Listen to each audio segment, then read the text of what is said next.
Hello students, my name is Ashutosh Sharma. Welcome to my YouTube channel olympiad chemistry. हम इस lecture में discuss करेंगे mole concept का concentration part. ठीक है, तो आज हम लोग कंसंट्रेशन ऑफ सॉल्यूशन डिस्कस करने वाले हैं. What is concentration, what is solution. ठीक है, कंसंट्रेशन को समझने से पहले हमें पता होना चाहिए व्हाट इज़ सॉल्यूशन. सॉल्यूशन क्या होता है. ठीक है, सॉल्यूशन की अगर डेफिनेशन की मैं बात करूं तो a homogeneous mixture of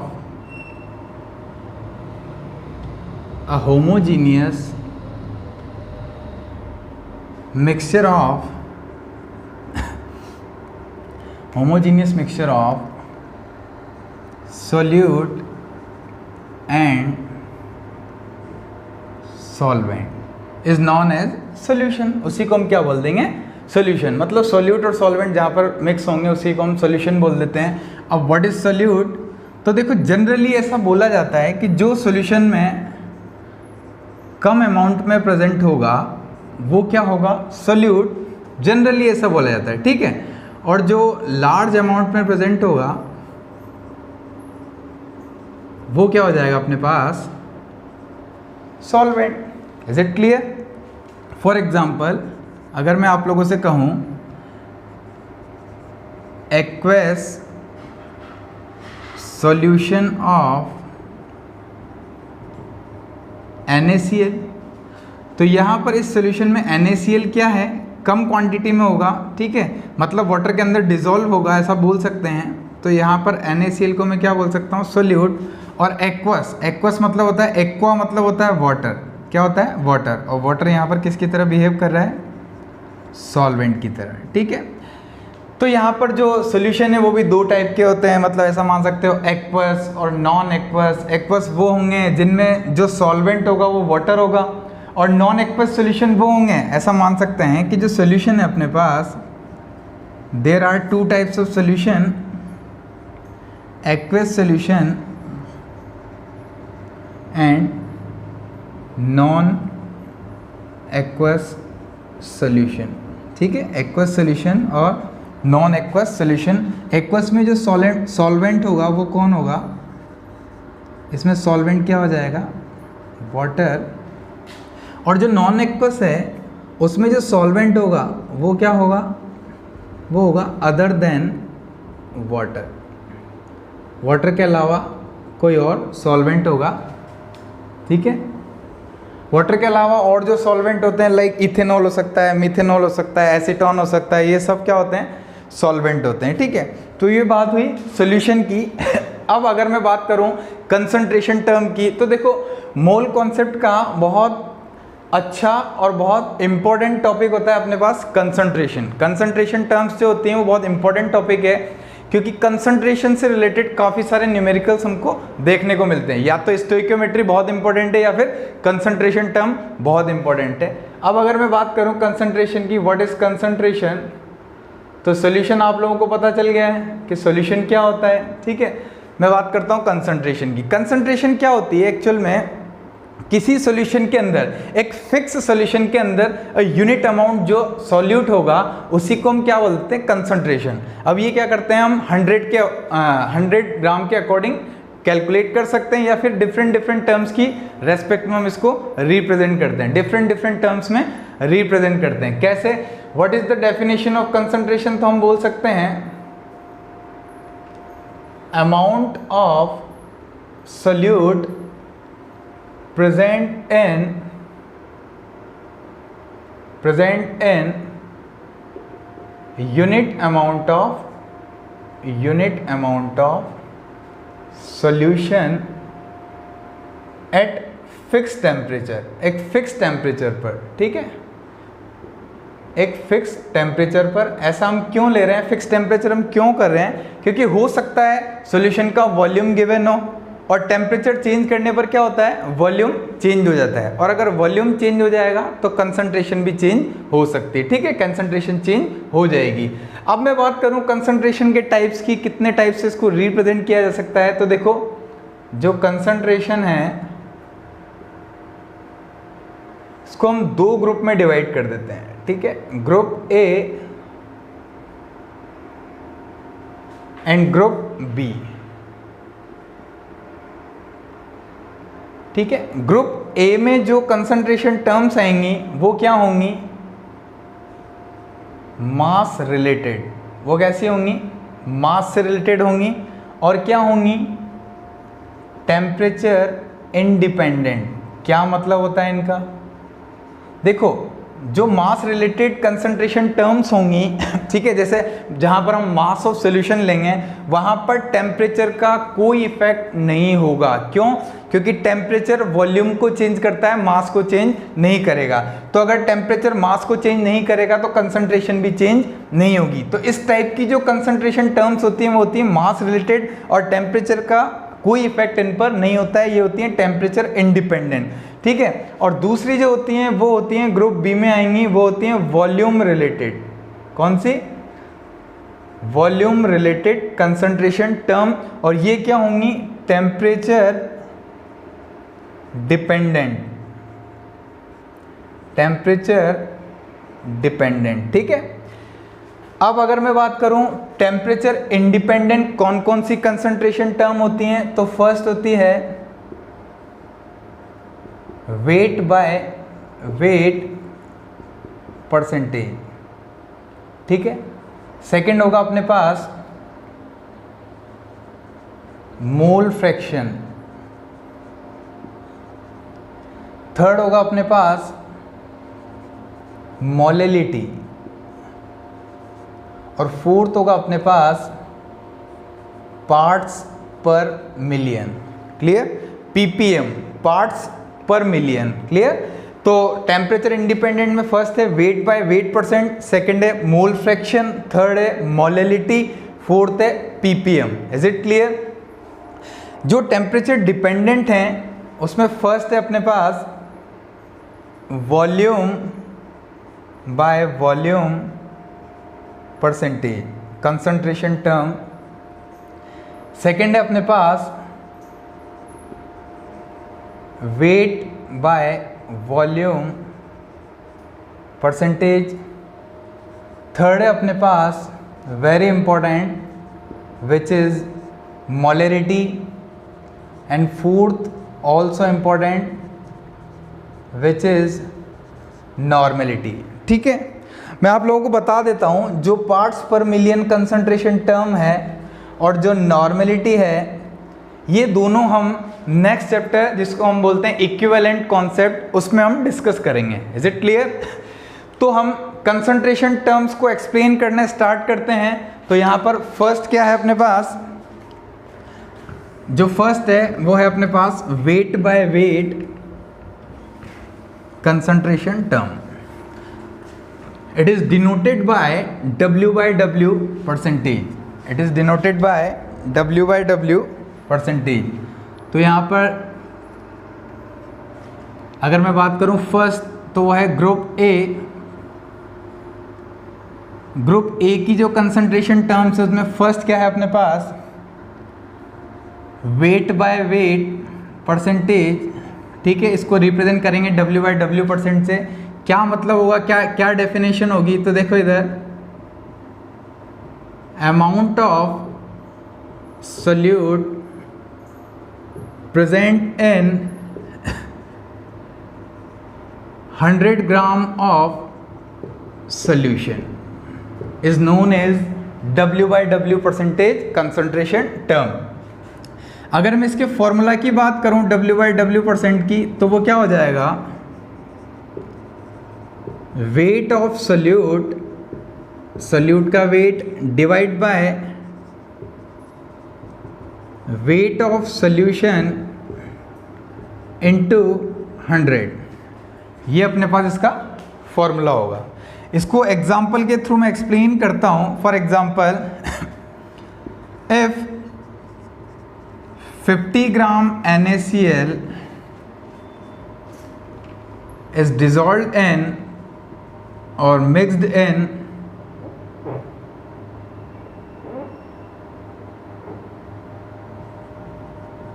dissolved in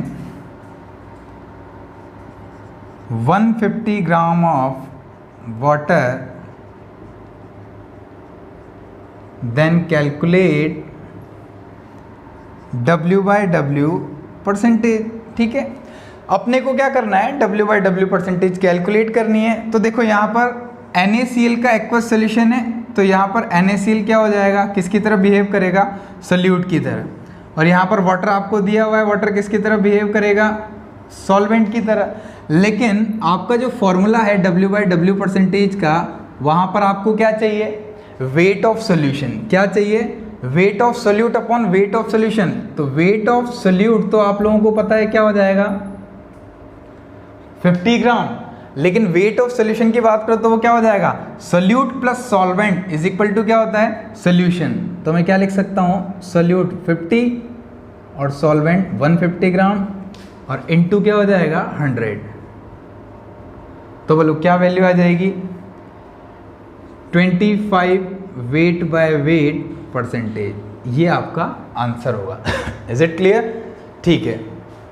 second concentration term की अगर मैं बात करूं तो वो है अपने पास मोल फ्रैक्शन।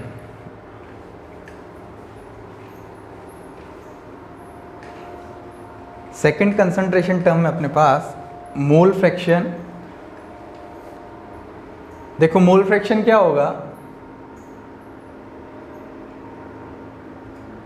फ्रैक्शन आप लोगों ने मैथ्स में पढ़ा होगा। ठीक है, फ्रैक्शन का क्या मतलब होता है, मोल फ्रैक्शन का क्या मतलब होता है, मैं बता देता हूँ। मान लेते हैं एक सॉल्यूशन है, अब सॉल्यूशन में क्या क्या होगा, एक तो सोल्यूट होगा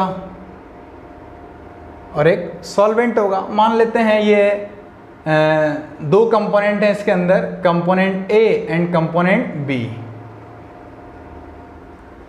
component A and component B. ठीक है, अगर मैं बात करूं इन दोनों को मिक्स करके एक सॉल्यूशन बनाया गया और यहाँ पर कंपोनेंट बी के जो नंबर ऑफ मोल्स हैं वो है NB और कंपोनेंट ए के जो नंबर ऑफ मोल्स हैं वो है Na। N से रिप्रेजेंट करते हैं नंबर ऑफ मोल्स को। ठीक है, तो B के नंबर ऑफ मोल्स है अपने पास NB, A के नंबर ऑफ मोल्स हैं Na। ठीक है, अब देखो मोल फ्रैक्शन का फॉर्मूला क्या होगा तो मैं बता देता हूँ। सबसे पहली बात, जो मोल फ्रैक्शन है उसको डिनोट करते हैं कैपिटल X से। अब A का अगर मुझे मोल फ्रैक्शन चाहिए तो किस तरह से कैलकुलेट करेंगे, B का अगर मुझे मोल फ्रैक्शन चाहिए तो किस तरह से कैलकुलेट करेंगे। तो देखो इधर XA, इसका मतलब होगा मोल फ्रैक्शन ऑफ A, वो किसके इक्वल होगा, मोल फ्रैक्शन वो इक्वल होगा number of moles of A divide by total moles. ठीक है, इसको शॉर्ट फॉर्म में अगर मैं लिखूं तो ऐसे लिख सकता हूं Na और टोटल सोल्यूशन क्या है, टोटल सोल्यूशन में नंबर ऑफ मोल्स क्या हो जाएंगे Na प्लस NB। ठीक है, तो यहाँ पर A के लिए अगर मुझे नंबर ऑफ A के लिए अगर मुझे मोल फ्रैक्शन कैलकुलेट करना है तो वो क्या हो जाएगा Na divide by Na plus NB, मतलब total moles, moles of A upon total moles. Clear? इसी तरह से अगर मैं मोल फ्रैक्शन ऑफ B की बात करूं, ठीक है, mole fraction of component B की बात करूं तो वो क्या हो जाएगा, moles of B component upon total moles. Short form में अगर रिप्रेजेंट करें तो क्या हो जाएगा NB upon Na plus NB। इसी तरह से अगर और कंपोनेंट होंगे तो हम XC XD इस तरह से लिखते जाएंगे। ठीक है, जो आपको एक बात याद रखनी है, जो मोल फ्रैक्शन का सम होगा मोल फ्रैक्शन का जो सम होगा लाइक XA प्लस XB, वो ऑलवेज किसके इक्वल होगा, 1 के इक्वल होगा। अगर यहाँ पर और कंपोनेंट होते तो हम बोल सकते थे XA plus XB plus XC plus XD is equal to, वो भी क्या होता, 1 के इक्वल होगा। ठीक है, अब इसको एग्जाम्पल के थ्रू समझते हैं क्या कहना चाह रहा है ये। ठीक है, तो फॉर एग्जाम्पल एक क्वेश्चन लेते हैं अपन लोग, उसके थ्रू हम इसको समझेंगे।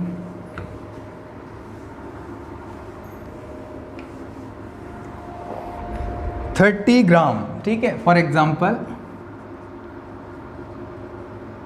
30 gram urea is mixed in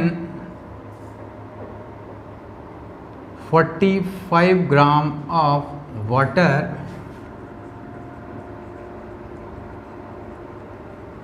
then calculate first weight by weight percentage of concentration of solution, और B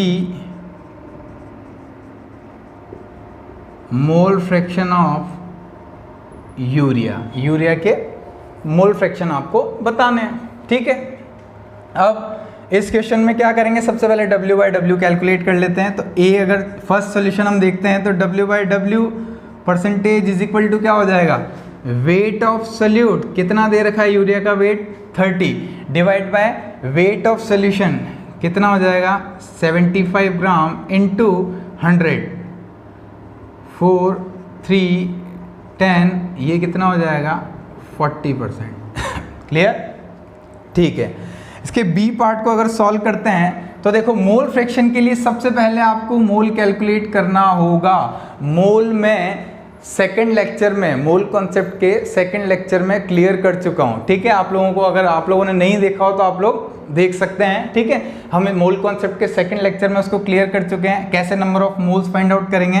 तो देखो यूरिया के नंबर ऑफ मोल्स की अगर मैं बात करूं तो हम क्या लिख सकते हैं, n urea is equal to given mass, urea का मोलिकुलर मास होता है, मोलर मास होता है 60 ग्राम, तो यूरिया के जो मोल्स आएंगे वो कितने आएंगे 1/2 और 0.5 मोल। अगर मैं बात करूं वाटर के नंबर ऑफ मोल्स की तो वो क्या हो जाएंगे 45 डिवाइड बाय 18 ग्राम। क्लियर, अब देखो ये मोल्स हैं, अब मुझे क्या निकालना है, मोल फ्रैक्शन ऑफ यूरिया। तो मैं क्या लिख सकता हूं, एक्स यूरिया मतलब मोल fraction of urea is equal two moles of urea कितने हैं 1/2 डिवाइड बाय, इसको जब आप लोग सॉल्व करोगे तो आएगा अप्रोक्सीमेट क्या 100% 2.5 आएगा, ठीक है।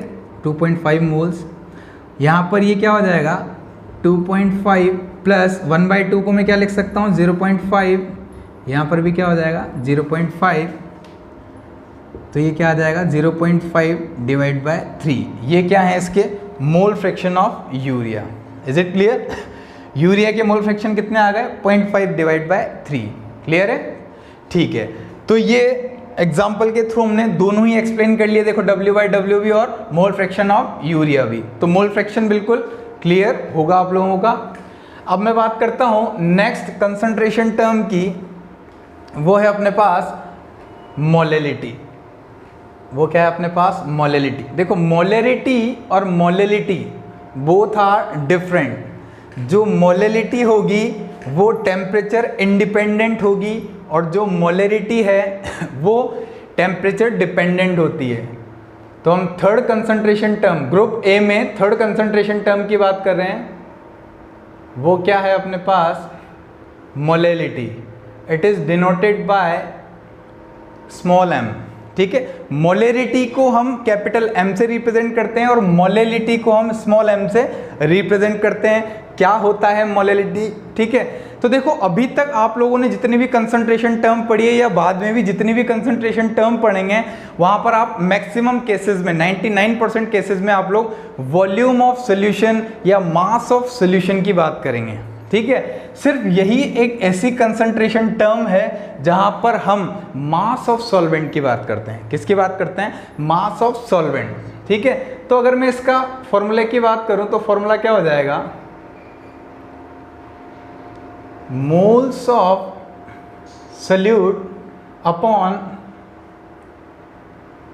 मास ऑफ सॉल्वेंट, किसमें, केजी में। Is it clear. ये तो बात हुई नॉर्मल सिंपल जो फॉर्मूला होगा, बेसिक फॉर्मूला उसकी। अगर मैं मोल्स ऑफ सोल्यूट को डिकम्पोज करूं मतलब ब्रेक करूं तो मेरे पास एक और फॉर्मूला बन सकता है, वो क्या हो जाएगा, weight of solute upon molar मास, ठीक है, मोलर मास ऑफ सोल्यूट, इसको कलेक्टिवली हम क्या बोलते हैं, मोल्स ऑफ सोल्यूट, ठीक है। ये टर्म ऐसी कैसी रहेगी, क्या हो जाएगी ये टर्म, मास ऑफ सॉल्वेंट। अगर मैं इसको केजी में ना लेकर किस में ले लूँ, ग्राम में, तो यहाँ पर मुझे किससे मल्टीप्लाई करना पड़ेगा, 1000 से, ठीक है। तो इसको शॉर्ट फॉर्म में और शॉर्ट फॉर्म में लिखते हैं, तो m is equal to W upon molar mass of solute. Mass of solvent को मैं क्या बोल सकता हूँ, small w, weight of solvent, ठीक है, और यहाँ पर क्या आ जाएगा 1000।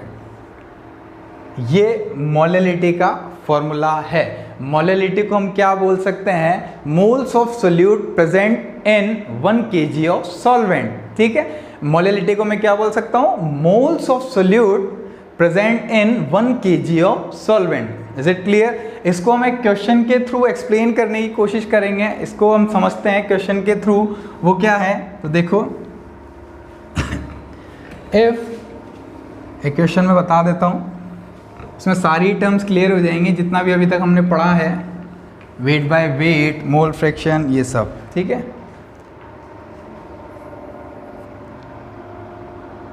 क्वेश्चन क्या है, if 40 gram of NaOH is mixed in 90 gram of water, then calculate following.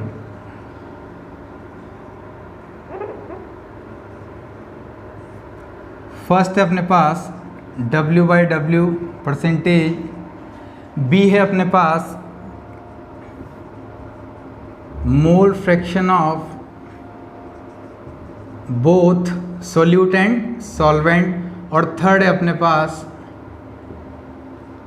Molality of solution. Solution की मोलैलिटी आपको कैलकुलेट करनी है। फर्स्ट है W/W, second mole fraction of both, और थर्ड है मोलैलिटी ऑफ सॉल्यूशन। फर्स्ट की अगर मैं बात करूं तो बहुत सिंपल है, W/W परसेंटेज आप लोगों ने पहले भी कैलकुलेट कर लिया है, क्या हो जाएगा, मास of solute upon mass of solution, वो कितना हो जाएगा 130 इंटू 100 ग्राम, ठीक है। इसको सॉल्व कर लेंगे, कितना आ जाएगा 400 ग्राम डिवाइड बाय 13, 3 अप्रॉक्सीमेट 30 मान सकते हैं, 30.9 आएगा, हम लोग इसको अप्रॉक्सीमेट 30 बोल देते हैं, ठीक है। अप्रॉक्सीमेट 30 आप लोगों का आंसर आ जाएगा, W/W परसेंटेज अप्रॉक्सीमेट, ठीक है, 30.8 समथिंग या 30.7 समथिंग होगा, ठीक है। अब बात करते हैं बी पार्ट की। बी पार्ट क्या बोलता है, mole fraction of both. Mole fraction के लिए आपको सबसे पहले क्या चाहिए, मोल्स ऑफ NaOH मतलब सोल्यूट, और सेकंड मोल्स ऑफ वाटर मतलब सॉल्वेंट। सोल्यूट और सॉल्वेंट दोनों के ही मोल्स आपको चाहिए, तो मोल्स ऑफ NaOH क्या हो जाएंगे, गिवन मास कितना है 40 ग्राम, डिवाइड बाय मोलर मास भी कितना होता है 40 ग्राम, मतलब यहाँ पर जो आप लोगों को NaOH के मोल्स दिए हुए हैं वो कितने हैं 1 मोल। वाटर का क्या हो जाएगा 90 ग्राम डिवाइड बाय 18 ग्राम, मतलब 5 मोल्स। आप लोगों को वाटर के कितने मोल्स दिए हुए हैं 5 मोल्स। अब आप लोगों को कैलकुलेट करना है मोल फ्रैक्शन ऑफ बोथ, मतलब वाटर और NaOH दोनों का ही मोल फ्रैक्शन आप लोगों को बताना है। तो मैं क्या लिख सकता हूँ, X NaOH and X water, mole fraction of NaOH and mole fraction of water. आपको पता है क्या होगा, जो मोल फ्रैक्शन ऑफ NaOH है वो क्या हो जाएगा, मोल्स ऑफ NaOH मतलब 1 divide by total mole. Total mole कितने हो जाएंगे, तो यहाँ पर मोल फ्रैक्शन ऑफ NaOH क्या हो जाएगा 1/6। वहीं पर अगर मैं बात करूँ मोल फ्रैक्शन ऑफ वाटर तो क्या हो जाएगा, moles of water divide by total moles means 5/6। ये NaOH के मोल फ्रैक्शन है और ये वाटर के मोल फ्रैक्शन है। अब मैं बात करूं इसके लास्ट पार्ट की, सी पार्ट की, वो क्या है अपने पास, molality. What is the formula of molality? तो देखो वेट ऑफ सोल्यूट कितना दिया हुआ है 40 gram upon molar mass of solute into 1000 divide by volume of, या sorry mass of solvent. Mass solvent क्या है अपने पास, वाटर, और वाटर का मास कितना दिया हुआ है 90 ग्राम। क्लियर? ये 1 आ जाएगा और ये कितना आ जाएगा 100 डिवाइड बाय 9 मीन्स 11.1111 इसकी क्या होगी इस सॉल्यूशन की मोलैलिटी। Is it clear? 11.1111 क्या होगी इस सॉल्यूशन की मोलैलिटी। Is it clear? तीनों पार्ट आप लोगों को क्लियर होंगे। क्या? Wait by wait, second mole fraction of both, और लास्ट क्या है मोलैलिटी ऑफ सॉल्यूशन। ठीक है, मोलैलिटी ऑफ सॉल्यूशन में ध्यान से देखो आप लोग, मोल्स ऑफ सोल्यूट अपॉन मैंने क्या लिखा है मास ऑफ सॉल्वेंट। यहाँ पर मैंने मास ऑफ सॉल्यूशन नहीं लिखा है। यही एक ऐसी कंसंट्रेशन टर्म है जहाँ पर आप लोग मास ऑफ सॉल्यूशन यूज नहीं करेंगे। Is it clear? बात समझ में आ गई? ये बात हुई ग्रुप ए की। पार्ट्स पर मिलियन जो है वो मैं इक्विवेलेंट कॉन्सेप्ट में बताऊंगा, पहले ही बता चुका हूँ। ठीक है, तो वो हम लोग बाद में हमने डिस्कस किया क्या, ग्रुप ए कंसंट्रेशन टर्म का। ग्रुप ए में क्या था, wait by wait, second mole fraction और थर्ड मोलैलिटी। ये सब हमने ग्रुप ए में डिस्कस किया। ये सब टेम्परेचर इंडिपेंडेंट कंसंट्रेशन टर्म थी, मास रिलेटेड कंसंट्रेशन टर्म थी। आप लोगों को आज का वीडियो पसंद आया तो वीडियो को लाइक करें, हमारे चैनल को सब्सक्राइब करें। हमारा चैनल है ओलंपियाड केमिस्ट्री। Thank you.